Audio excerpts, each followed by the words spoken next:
So, hello everybody, welcome back to our YouTube channel, The Creative Minds Academy. So, this video is all about the part 2 of chapter reproductive health. ठीक है, class 12th का chapter reproductive health हम लोगों ने last video में start किया था and this is the continuation video of this of reproductive health. Okay, तो ये जो वीडियोस है ये आपके क्लास 12 बोर्ड एग्जाम्स के लिए NEET UG, CUET UG, IISERs, IAT exams या फिर अगर आप में से कोई आईसीएआर एप्टीट्यूड टेस्ट देंगे, ठीक है, अपने हायर स्टडीज के लिए, तो सभी प्रकार के एग्जाम्स के लिए, सभी टाइप के एग्जाम्स के लिए जो वीडियोस हैं, ये जो लेक्चर्स है, ये आपके लिए इम्पोर्टेंट है. अगर आपने लास्ट वीडियो नहीं देखी है तो आप उस वीडियो को जाके देख सकते हैं. ठीक है, उसके अंदर हमने बेसिक इंट्रोडक्शन को कवर किया था. ठीक है, बेसिक इंट्रोडक्शन को कवर किया था. Reproductive health problems and strategies, इसको हमने कवर किया था. ठीक है, कंप्लीट किया था. Population stabilisation and birth control के बारे में हमने बात की थी. अपार्ट फ्रॉम दिस हमने contraceptive methods, different range of contraceptive methods जो अवेलेबल है, ठीक है, उनकी हमने बात की थी. ठीक है, उनकी कैटेगरीज को हमने जो है जाना था. आज हम लोग उसी को कंटिन्यू इस वीडियो के अंदर से करेंगे. ओके, चलो स्टार्ट कर लेते हैं. सबसे पहले अगर मैं आपको एक ब्रीफ ओवरव्यू दूं, so wide range of contraceptive methods are presently available, broadly grouped into following categories. देखो, पॉपुलेशन कंट्रोल के लिए, पॉपुलेशन कंट्रोल के लिए ओके, कुछ मेथड्स अडॉप्ट करने जरूरी थे. ठीक है, अदरवाइज एक टाइम ऐसा आ जाएगा, ठीक है, अगर पॉपुलेशन कंट्रोल ना हो तो एक टाइम ऐसा आ जाएगा कि जो एग्जिस्टिंग पॉपुलेशन है उसको भी बेसिक रिसोर्सेज अवेलेबल नहीं करवाए जा सकेंगे. ठीक है, सो जो कॉन्ट्रासेप्टिव मेथड्स होते हैं वो डिफरेंट कैटेगरीज में डिवाइडेड होते हैं. The first one is natural और traditional. The second is barrier methods. Third is IUDs. IUDs क्या होते हैं? अब IUDs are basically intra uterine devices. Okay, सबकी बात हम लोग डिटेल में करेंगे. ठीक है, oral contraceptives, injectables, implants and surgical methods. ठीक है, तो एक एक करके हम लोग different range of contraceptive, different categories of contraceptives को डिटेल में डिस्कस करेंगे. ठीक है, अब ये जो नेचुरल मेथड्स है, this works on the principle of avoiding chances of ovums and sperm meeting. ठीक है, यानी कि जो नेचुरल मेथड्स होते हैं, ठीक है, they work on the principle where the chances of ovum and sperm meeting are avoided. ठीक है, यानी कि जो स्पर्म्स है वो ओवम से मीट ना करे, यानी कि फर्टिलाइजेशन का कोई चांस ना हो. ठीक है, फर्टिलाइजेशन का कोई चांस ना हो, इसी चीज के ऊपर जो नेचुरल मेथड्स है, उसी प्रिंसिपल के ऊपर जो नेचुरल मेथड्स है वो वर्क करते हैं. ठीक है, now what is periodic abstinence? ठीक है, ये एक तरीके का नेचुरल मेथड की कैटेगरी के अंदर ही आता है. ठीक है, now what is periodic abstinence? It is one such method in which couples avoid or abstain coitus from day 10 to day 17 of the menstrual cycle when ovulation could be expected. ठीक है, अब ये जो डे 10 टू डे 17 के बारे में यहाँ पे बात हुई है, this relates to the chapter human reproduction. ठीक है, कंप्लीट प्लेलिस्ट बनी हुई है. अगर आप में से किसी ने ह्यूमन रिप्रोडक्शन चैप्टर की वीडियोस नहीं देखी है तो आपने काफी सारा इंपॉर्टेंट कॉन्सेप्ट जो है वो मिस करे हैं, तो आप इन वीडियोस को भी जाके देख सकते हैं. इसकी प्लेलिस्ट का लिंक भी आपको इस वीडियो के डिस्क्रिप्शन बॉक्स में मिल जाएगी. ऑल्सो जो नोट्स है, ठीक है, वो आप हमारे टेलीग्राम चैनल जो कि द क्रिएटिव माइंड्स एकेडमी के नाम से, वहां से आप नोट्स को भी जाके डाउनलोड कर सकते हैं. ठीक है, तो बेसिकली होता क्या है, जो कपल्स होते हैं पीरियोडिक एब्स्टिनेंस के अंदर, दे अवॉइड और एब्सटेन कोइटस. कोइटस यानी कि intercourse. Okay, so basically intercourse जो है कपल्स अवॉइड करते हैं from day 10 to day 17 of menstrual cycle because at this point of time ovulation chances are the highest. ठीक है, इस टाइम पे ovulation could be expected, so that's why intercourse is avoided during day 10 to day 17, ताकि वहां पर ovulation जो basically fertilisation है, ठीक है, फर्टिलाइजेशन के चांसेस को क्या किया जा सके, अवॉइड किया जा सके. क्यों अवॉइड किया जा सके? क्योंकि इस पॉइंट ऑफ टाइम पे या इस पीरियड के दौरान ओव्यूलेशन के चांसेस जो है वो ज्यादा, ठीक है।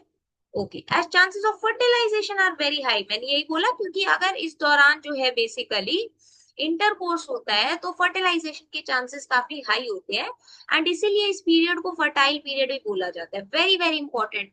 यानी कि अगर फर्टाइल पीरियड की बात की जाए तो ये कब से कब तक है? Day 10 to day 17 of menstrual cycle, ठीक है। Okay, by abstaining therefore by abstaining from coitus during this period conception could be prevented, यानी कि अगर इस टाइम पे इंटरकोर्स जो है वो अवॉइड किया जाए, दैट मींस कंसेप्शन वहां पर प्रिवेंट हो सकती है, ठीक है। आई होप यहाँ तक आपको समझ में आया। Now if we talk about withdrawal और कोइटस इंटरप्टस, अब ये भी एक तरीके का क्या है, नेचुरल मेथड्स के अंदर ही आता है, ठीक है। सबसे पहले बात हुई पीरियोडिक एब्स्टिनेंस की, the next one is withdrawal और coitus interruptus. Now, in this method, the male partner withdraws his penis from the vagina just before ejaculation so as to avoid insemination. यानी कि विड्रॉल या coitus interruptus का मतलब ही क्या होता है? इस मेथड के दौरान जो मेल पार्टनर होता है, ठीक है, male partner during intercourse withdraws his penis from the vagina, okay, before ejaculation, यानी कि इजैक्यूलेशन से पहले ही जो मेल पार्टनर होता है he withdraws his penis from vagina ताकि इंसेमिनेशन ना हो सके, ठीक है। यानी कि सीमेन जो है बेसिकली, सीमेन के अंदर ही जो है बेसिकली स्पर्म्स भी कैरी होते हैं, ठीक है। तो बेसिकली इंसेमिनेशन ना हो सके एंड वहां पर जो है किसी भी तरीके से जो है बेसिकली फर्टिलाइजेशन अवॉइड हो सके, तो विड्रॉल और कोइटस इंटरप्टस जो है बेसिकली इस तरीके से जो है बेसिकली वर्क करता है, ठीक है। Now what is lactational amenorrhoea? Lactational amenorrhea is absence of menstruation. यानी कि this method is based on the fact that ovulation and therefore the cycle do not occur during the period of intense lactation during parturition. यानी following parturition, जब delivery of the baby होती है, ठीक है, जब भी डिलीवरी ऑफ द बेबी होती है तो उसके कुछ पीरियड के बाद में, ठीक है, इंटेंस लैक्टेशन पीरियड जो होता है, ठीक है, यानी कि व्हेन द मदर जो है she breast feeds the child, okay, तो उस दौरान क्या होता है बेसिकली ओव्यूलेशन नहीं हो सकती, ठीक है, ओव्यूलेशन नहीं हो सकती, देयरफॉर मेंस्ट्रुएशन साइकिल भी नहीं हो सकती, ठीक है। So as long as the mother breast feeds the child fully, chances of conception are almost nil, ठीक है। यानी कि जब तक जो है मदर ब्रेस्ट फीड करती है चाइल्ड को, फुली ब्रेस्ट फीड करती है, तब तक जो चांसेस ऑफ कंसेप्शन होते हैं दे आर ऑलमोस्ट जीरो, ठीक है। This method is effective only up to a maximum period of 6 months following partial deletion, ठीक है। यानी कि डिलीवरी के 6 मंथ्स बाद तक ही ये जो प्रोसेस होता है, ठीक है, या जो ये मेथड होता है ये इफेक्टिव होता है, ठीक है। Now, as no medicines or devices are used in this method, side effects are almost nil. जो नेचुरल मेथड्स है उनका एडवांटेज क्या है? उनका मेजर एडवांटेज यही है कि यहाँ पे किसी भी तरीके की मेडिसिन या डिवाइसेस जो है वो यूज नहीं हो रही, ठीक है। दैट मीन्स यहाँ पर साइड इफेक्ट कोई नहीं होता, ठीक है, but chances of failure are very high. Natural methods के फेल होने के जो चांसेस होते हैं वो बहुत हाई होते हैं, ठीक है। क्यों? क्योंकि बेसिकली यहाँ पर क्या किया जा रहा है, चांसेस को अवॉइड करने की कोशिश की जा रही है, ठीक है। So that is why the natural method जो है they have very high chances of failure, ठीक है, इसीलिए जो मेथड्स होते हैं ये उतने इफेक्टिव नहीं होते, ओके। ओके, आई होप यहाँ तक आपको समझ में आया। इसी के साथ में हमने नेचुरल मेथड्स की बात कर ली। नेचुरल मेथड्स में हमने 3 मेजर चीजें पढ़ी, ठीक है। 3 मेजर चीजें कौन सी पढ़ी? लैक्टेशनल एमिनोरिया, और क्या पढ़ा? विड्रॉल या फिर coitus interruptus and periodic abstinence, ठीक है। ये जो है 3 टाइप की क्या हो गए basically natural methods of contraception की कैटेगरी के अंदर आ गए, ठीक है। Now will be talking about barrier methods, ठीक है। सो बैरियर मेथड्स के नाम से ही समझ में आ रहा है, यानी कि किसी तरीके के बैरियर की हेल्प से क्या किया जा रहा है, ovum and sperms are prevented from physically meeting. देखो, किसी भी तरीके से ना फर्टिलाइजेशन अवॉइड करवाई जाती, ठीक है, किसी भी टाइप के कॉन्ट्रासेप्शन मेथड के ऊपर, ठीक है। फर्टिलाइजेशन अवॉइड करवाने का मतलब यानी कि ovums and sperms they do not come physically in contact with each other, इसी चीज का जो है बेसिकली ध्यान रखा जाता है, ठीक है। और ये जो मेथड्स होते हैं ये बेसिकली वर्क ही इस चीज के, okay. Now such methods are available for both males and females। अब डिफरेंट टाइप ऑफ ये जो बैरियर मेथड्स होते हैं मेल्स और फीमेल्स दोनों के लिए अवेलेबल होते हैं। Now the first is condoms. So condoms are barriers made of thin rubber और लेटेक्स शीट। यानी जो कॉन्डोम्स होते हैं ये क्या होते हैं, बेसिकली थिन रबर या लेटेक्स शीट से बने हुए बैरियर्स होते हैं which are used to cover the penis in the male और vagina and cervix in the female। Males के अंदर पेनिस को कवर करने के लिए एंड फीमेल्स के अंदर विजाइना एंड सर्विक्स को कवर करने के लिए कॉन्डोम जो है वो यूज होते हैं, ठीक है।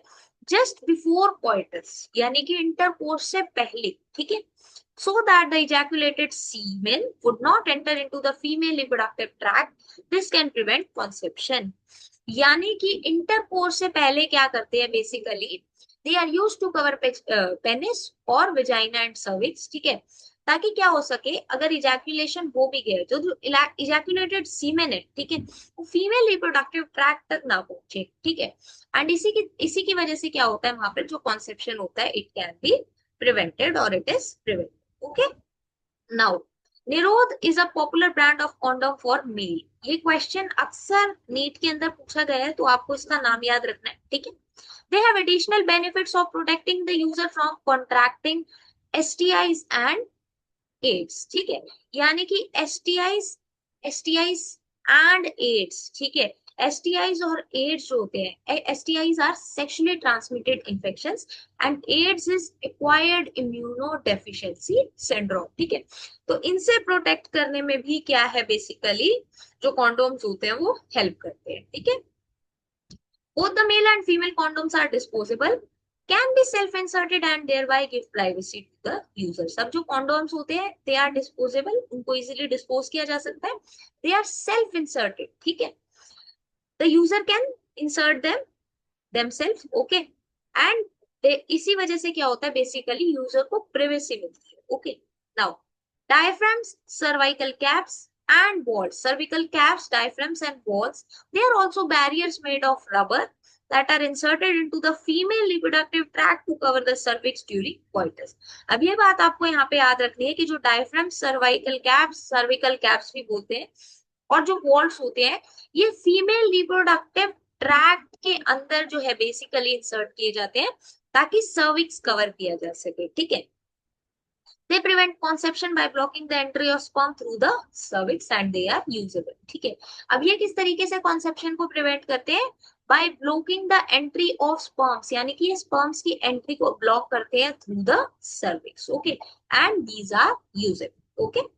Spermicidal creams, jellies and foams are usually used along with these barriers to increase their contraceptive efficiency, ठीक है। यानी spermicidal creams, jellies और foams जो है वो यूज की जाती है इन बैरियर्स के साथ में ताकि इनकी जो कॉन्ट्रासेप्टिव एफिशिएंसी है वो क्या हो सके, इंक्रीज हो सके, ठीक है, okay. So this is a diagram of which is showing condom for male and this diagram shows condom for females, okay।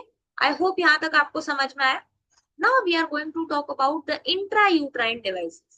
अभी तक हमने किस किस की बात कर ली, हमने बात कर ली नेचुरल और ट्रेडिशनल मेथड्स की एंड बैरियर मेथड्स की, ये तो हमने बात कर ली। Now we are going to talk about intrauterine devices और द IUDs, ठीक है। Now these devices are inserted by doctors or expert nurses in the uterus through vagina। यहाँ पर नाम से क्लियर है इंट्रायूट्राइन, दैट मीन्स इनको यूट्रस के अंदर इंसर्ट किया जा रहा है थ्रू विजाइना के थ्रू यूट्रस के अंदर इनको इंसर्ट किया जाता है, that's why they are known as intrauterine devices.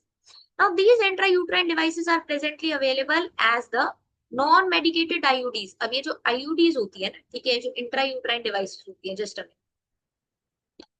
Yes, ये जो IUDs होती है ना इनकी भी क्या होती है, बेसिकली डिफरेंट कैटेगरीज होती है, ठीक है। तो हम लोग डिफरेंट कैटेगरीज के नाम पढ़ेंगे, ठीक है, उनके एग्जांपल्स के बारे में पढ़ेंगे एंड इनके एग्जांपल जो है वो अक्सर नीट एग्जाम के अंदर पूछे भी जाते हैं, ठीक है। तो आपके लिए एग्जांपल्स बहुत इंपॉर्टेंट है, ठीक है। The first is non medicated IUDs, जिसका एग्जांपल है Lippes loop. The next one is copper releasing IUDs, जिनका एग्जांपल होता है copper T, copper 7 and multi load 375। The next is hormone releasing IUDs, जिसका एग्जांपल होता है प्रोजेस्टासर्ट एंड LNG-20। द नेक्स्ट, ठीक है, तो ये बेसिकली तीन कैटेगरीज होती है, non medicated, copper releasing and hormone releasing. Now अब इनका बेनिफिट क्या होता है, ठीक है, इनके एडवांटेज क्या होते हैं, या ये किस तरीके से वर्क करते हैं, हम लोग उसकी बात करेंगे। आईयूडीज क्या करती है, they increase phagocytosis of sperms within the uterus and copper ion released suppress sperm motility and fertilizing capacity of sperms, ठीक है। यानी कि एक तो क्या होता है, यहाँ पर स्पर्म्स को फैगोसाइटोस करवाते हैं, ठीक है, कहाँ पे, यूट्रस के अंदर, ठीक है। एंड जो कॉपर आयन रिलीज होते हैं वो क्या करते हैं, वो एक तो स्पर्म की मोटिलिटी को सप्रेस करते हैं, ठीक है, जो स्पर्म्स की मोटिलिटी है, उनकी मूवमेंट है, उसको सप्रेस करते हैं। और जो फर्टिलाइजिंग कैपेसिटी है, ठीक है, उसको सप्रेस करते हैं, स्पर्म्स की जो फर्टिलाइजिंग कैपेसिटी है उसको सप्रेस करते हैं, ठीक है। The hormone releasing IUDs in addition make the uterus unsuitable for implantation and cervix hostile to the sperms। यानी कि जो हार्मोन रिलीजिंग आईयूडीज होती है, ये इसके अलावा क्या करती है, ठीक है, इसके अलावा ये क्या करती है, जो, जस्ट अ मिनट, यस, ये क्या करती है basically, yes, so basically they make the uterus unsuitable for implantation. यानी कि जो यूट्रस है उसको ये इम्प्लांटेशन के लिए अनसुटेबल बना देती है, ठीक है। एंड जो सर्विक्स है उसको हॉस्टाइल टू स्पर्म्स बना देती है, ठीक है, बेसिकली क्या करती है, दे मेक द सर्विक्स, ठीक है, ठीक है, उसको जो है ये they make hostile for the sperms, ठीक है, they make hostile to the sperms, okay. I hope यहां तक आपको समझ में आया, ठीक है। अब हॉस्टाइल का मतलब क्या होता है ये आपको पता होना चाहिए। हॉस्टाइल का मतलब होता है डिसलाइक करना किसी चीज को, ठीक है। पहली बात तो इन्होंने क्या किया, इम्प्लांटेशन के लिए जो एनवायरनमेंट है उसी को अनसुटेबल कर दिया। एंड स्पर्म्स जो है बेसिकली, जो सर्विक्स होता है that become hostile to the sperms, ठीक है, यानी कि वो वहां पे बेसिकली एक तरीके से डिसलाइक करना किसी भी चीज को, उस तरीके से जो है बेसिकली हॉस्टाइल का मीनिंग, ठीक है। Now IUDs are ideal contraceptives for female who want to delay pregnancy or to space children, ठीक है, यानी कि ये उनके लिए आइडियल कॉन्ट्रासेप्टिव्स है, ठीक है, उन फीमेल्स के लिए who want to delay pregnancy, या तो जो प्रेगनेंसी को डिले करना चाहते हैं, या द फीमेल्स और the partners who want to give space between their children, okay. It is one of the most widely accepted method of contraception in India, okay. And this is a diagram showing copper T, ठीक है। अब copper T किसका example था, copper releasing IUDs, ठीक है, okay. I hope यहाँ तक आपको समझ में आया। Now we are moving towards the oral administration, ठीक है, यहाँ पे हमने जो है बेसिकली आईयूडीज की भी बात करी, आईयूडीज की बात कर ली। Now we are going to talk about oral contraceptives, oral contraceptives की अभी हम लोग बात करते हैं, ठीक है। Now oral administration of small doses of either progestogens or progestogen estrogen combination is another contraceptive methods used by the female। अब oral administration के अंदर क्या होता है, प्रोजेस्ट्रोजन और प्रोजेस्ट्रोजन ईस्ट्रोजन कॉम्बिनेशन, ठीक है, या तो प्रोजेस्ट्रोजन या फिर प्रोजेस्ट्रोजन ईस्ट्रोजन कॉम्बिनेशन जो है बेसिकली, उनकी स्मॉल स्मॉल डोसेस जो है वो फीमेल्स के द्वारा यूज की जाती है, ठीक है, बेसिकली कंज्यूम की जाती है in the form of tablets, ठीक है, इसीलिए इनको पिल्स भी बोला जाता है, ठीक है। They have to be taken daily for a period of 21 days, ठीक है, starting preferably within the first 5 days of menstrual cycle। यानी कि मेंस्ट्रुअल साइकिल जब अगर होगी किसी फीमेल के अंदर, तो with in first 5 days, day 1 to 5 के बीच में, ठीक है, स्टार्ट करके ये पिल्स जो है डेली ली जाती है एक फीमेल के द्वारा 21 डेज तक, ठीक है, 21 डेज तक ली जाती है, ठीक है। कब तक, 21 डेज तक, ठीक है। After a gap of 7 days, ठीक है, during which menstruation occur, it has to be repeated in the same pattern till the female decide to prevent conception. यानी कि जब तक फीमेल जो है वो कॉन्सेप्शन प्रिवेंट करना चाहती है, तब तक जो है after a gap of 7 days, ठीक है, उनको जो है सेम पैटर्न में रिपीट किया जाना चाहिए, यानी कि जो पिल्स की कंजम्पशन है उसको सेम पैटर्न के अंदर रिपीट किया जाना चाहिए। ठीक है, अब ये क्या करती है, किस तरीके से वर्क करती है, दे इनहिबिट ओव्यूलेशन। पहली बात तो ओव्यूलेशन को इनहिबिट करती है, एंड इम्प्लांटेशन, ठीक है, इम्प्लांटेशन और ओव्यूलेशन को इनहिबिट करती है, as well as alters the quality of cervical mucus to prevent और retard the entry of sperms. ठीक है, यानी कि ये क्या करती है, बेसिकली जो सर्वाइकल म्यूकस होता है उसकी क्वालिटी को चेंज कर देती है। ठीक है, ताकि क्या हो सके, या तो स्पर्म्स की एंट्री प्रिवेंट हो सके या फिर रिटार्ड हो सके। रिटार्ड का क्या मतलब है, रिड्यूस हो सके। ठीक है, now pills are very effective with lesser side effects and are well accepted by the females, यानी कि इफेक्टिव होती है and they have very less side effects. Okay, now सहेली, सहेली is a new contraceptive for females, ठीक है, and it contains a non-steroidal preparation, ठीक है, non-steroidal preparation होती है, it is a once a week pill, ठीक है, with very few side effects and high contraceptive value। ठीक है, यानी कि क्या होती है, it is a once a week pill, काफी कम इसके साइड इफेक्ट्स होते हैं एंड कॉन्ट्रासेप्टिव वैल्यू जो होती है वो काफी हाई। ठीक है, आई होप यहां तक आपको समझ में आया।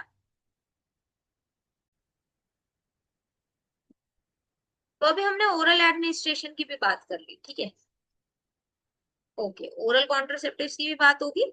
Now we are going to talk about injectables. ठीक है, उसके बाद इम्प्लांट्स और फिर सर्जिकल मेथड्स की बात करेंगे। Now if I talk about injectables, injectables की बात करें, यानी कि इंजेक्शन या इम्प्लांट्स की अगर बात की जाए, सो इसके अंदर क्या होता है, progesterone alone or in combination with estrogen can also be used by females as in injections or implants under the skin।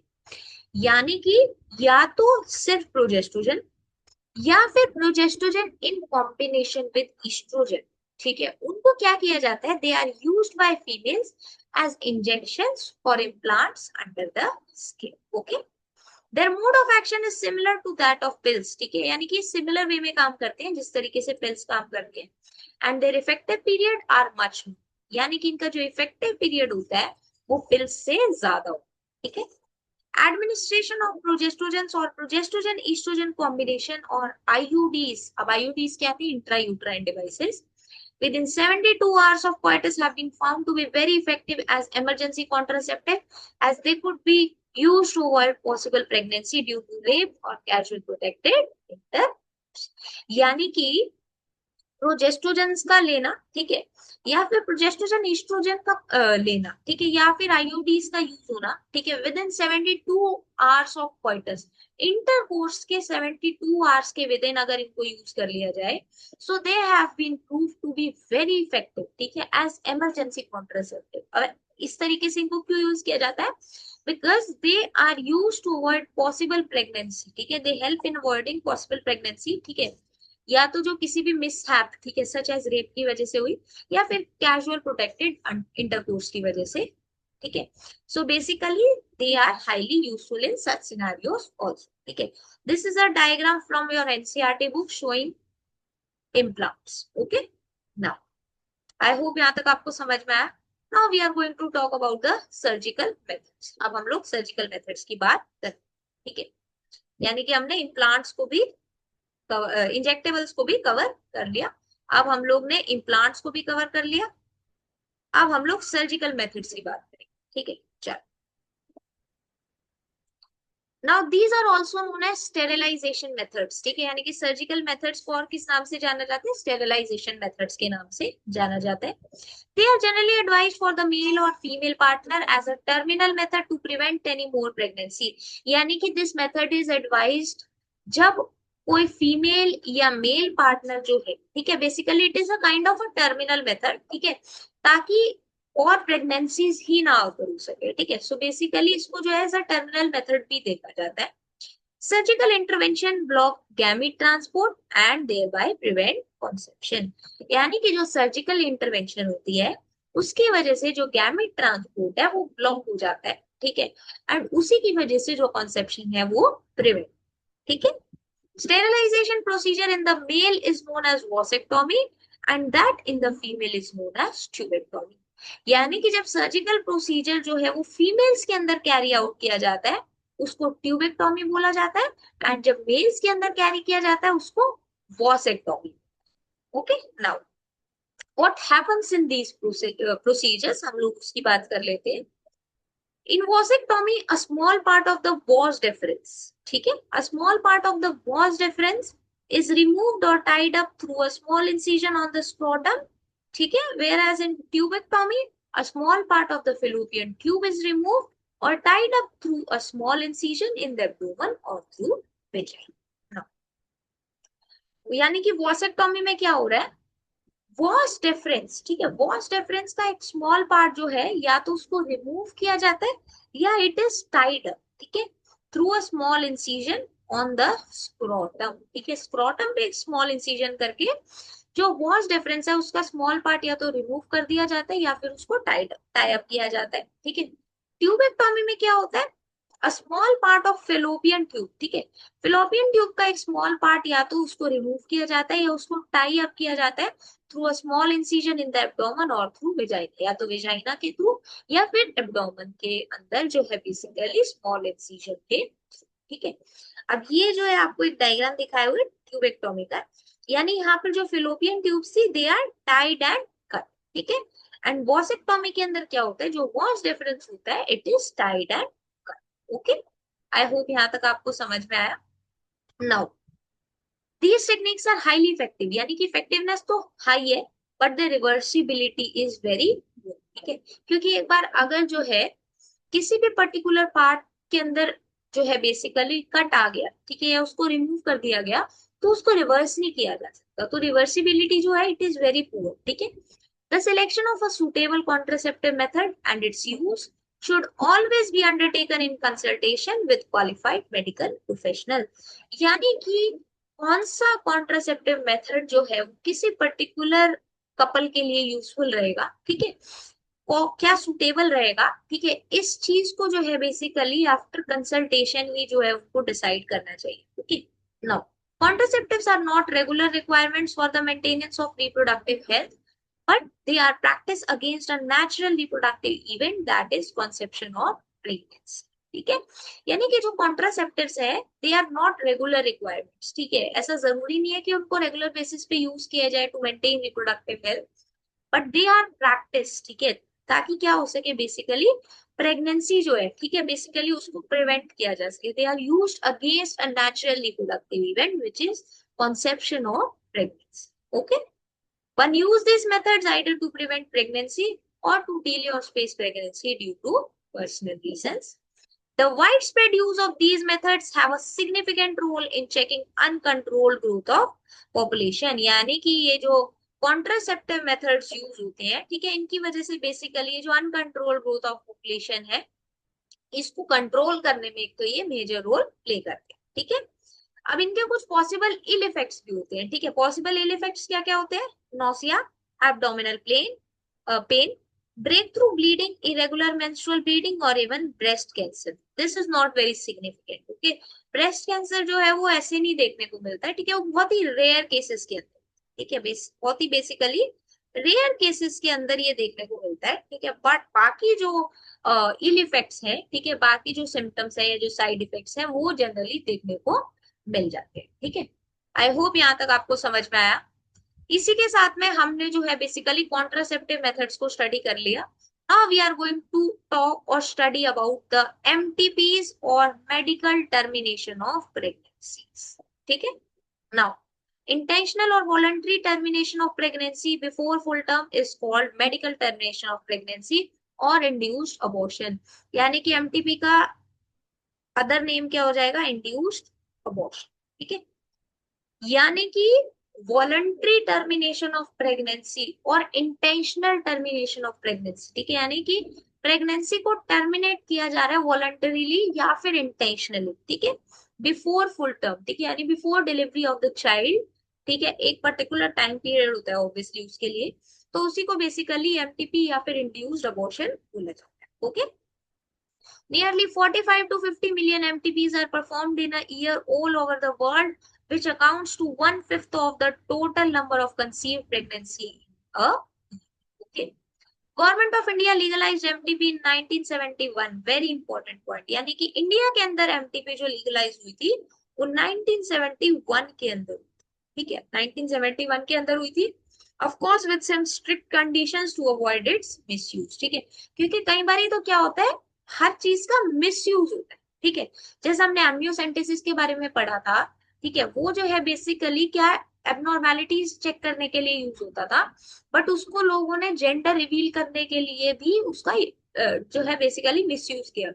Similarly कई बार लोग क्या करते हैं, बेसिकली अबॉर्शन जो है वो करवा देते थे, ठीक है, पहले भी करवाते थे, ठीक है, या कुछ कुछ जगहों पे कुछ कुछ लोग अभी भी उस चीज में बिलीव करते हैं, ठीक है, अगर उनको पता चल जाए कि जो है बेसिकली जो बेबी है होने वाला that is a girl child, ठीक है, सो बेसिकली ऑब्वियसली कुछ स्ट्रिक्ट कंडीशंस के साथ 1971 में एमटीपी को लीगलाइज किया गया इंडिया के अंदर, ठीक है, and such restrictions are all the are the most important to check indiscriminate and illegal female foeticides, ठीक है, मैंने वही बोला कि फीमेल फीटिसाइड जो है इलीगल फीमेल फीटिसाइड उसको अवॉइड किया जा सके, and they are reported to be high in India, ठीक है।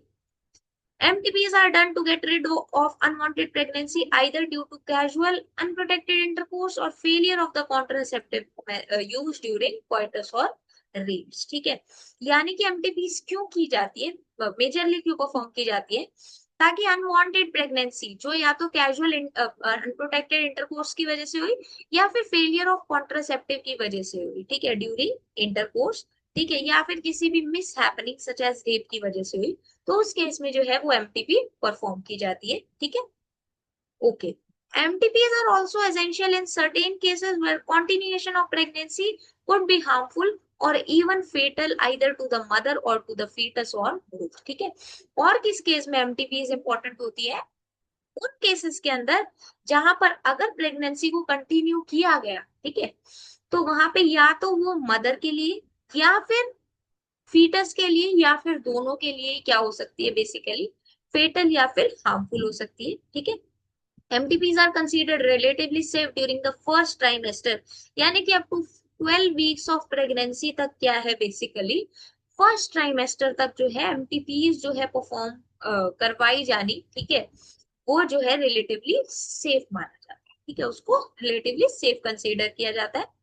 Second trimester abortions are much more riskier, ठीक है, जो सेकेंड ट्राइमेस्टर अबॉर्शंस होते हैं, ठीक है, यानी कि 12 to 24 वीक्स वाले, ठीक है, they are much more riskier. Majority of MTPs are performed illegally by unqualified quacks which are not only unsafe but could be fatal to, ठीक है, यानी कि काफी सारे एमटीपी जो परफॉर्म किए जाते हैं वो इलीगली परफॉर्म किए जाते हैं, ठीक है, अब उनका बेसिकली साइड इफेक्ट या डिसएडवांटेज क्या हो सकता है, दे कैन बी फेटल, ठीक है, बट लोग इस बात को नहीं समझते हैं, ठीक है, तो अगर एमटीपी परफॉर्म करवानी भी पड़ रही है so it should be perform by qualified doctors, okay. Another dangerous trend is the misuse of amniocentesis, वो मैंने ऑलरेडी आपको बता दिया, to determine the sex of unborn child. Frequently if the foetus is found to be female it is followed by MTP, यानी कि पहले amniocentesis को use किया गया एंड उसके बाद में फिर एमटीपी करवाया जाता था, ठीक है, यह करवाया जाता है, ठीक है, and this is totally against what is legal, okay. Such practices should be avoided because these are dangerous both for the young mother and fetus. Effective counseling on the need to avoid unprotected coitus and the risk factors involved in illegal abortions, as well as in providing more healthcare facilities, could reverse the mentioned unhealthy. ठीक है, यानी कि किस तरीके से या क्या need है टू अवॉइड अनप्रोटेक्टेड कोइटस और इंटरकोर्स, ठीक है, उसको लेके एक इफेक्टिव काउंसलिंग होना, ठीक है, एंड क्या क्या रिस्क फैक्टर्स होते हैं इलीगल अबॉर्शंस के, उसको लेके लोगों को एक प्रॉपर जानकारी होना, एक प्रॉपर इंफॉर्मेशन होना वो बहुत जरूरी है, ठीक है, and obviously proper health care facilities जो है वो प्रोवाइड की जाए, ठीक है, तो इसकी वजह से जो अनहेल्दी ट्रेंड है इसको रिवर्स किया जा सकता है, यानी कि इसको चेंज किया जा सकता है, ठीक है। आई होप यहाँ तक आपको समझ में आया।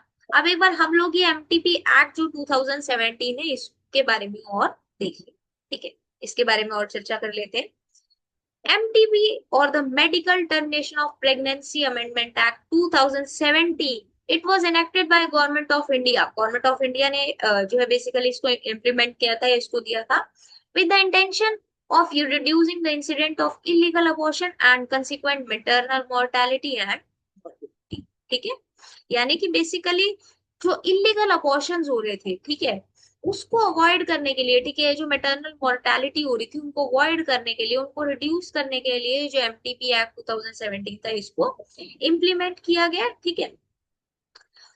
अब इस एक्ट के अंदर था क्या? According to this act, a pregnancy may be terminated on certain considered grounds within the first 12 week of pregnancy on the opinion of one registered medical practitioner. यानी ये एक्ट क्या बोलता है, प्रेगनेंसी जो है वो टर्मिनेट हो सकती है but only on certain considered grounds, यानी कि कुछ पर्टिकुलर केसेस या सिनेरियोज के अंदर ही एमटीपी को कंसीडर किया जाता है या उसको जो है बेसिकली अप्रूव किया जाता है। ओके, ठीक है।